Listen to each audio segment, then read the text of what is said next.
Hello, everyone. Welcome to Wealthy Life, a channel for your personal growth, awakening, and financial wisdom. Have you ever asked yourself, why do I feel empty, even though I give so much in relationships?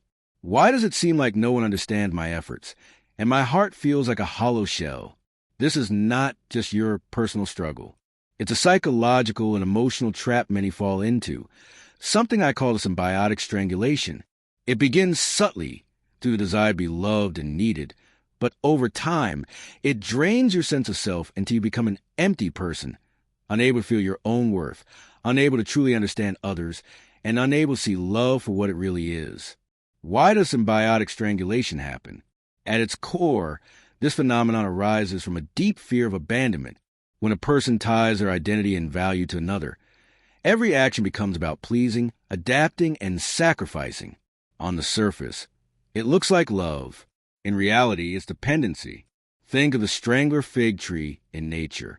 It begins by wrapping itself around another tree, drawing support from its structure. At first, it looks like coexistence. But slowly, the fig tightens, taking nutrients, choking growth, until the host tree weakens and dies, leaving the strangler standing tall but hollow inside. Humans repeat the same pattern in relationships.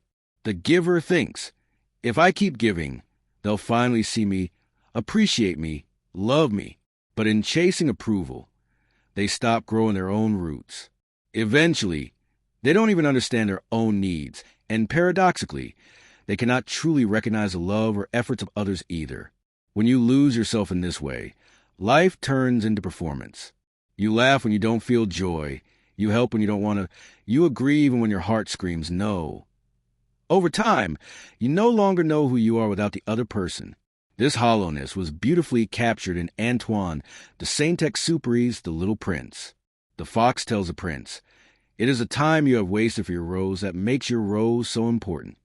But what happens when you spend all your time watering someone else's rose and forget your own garden?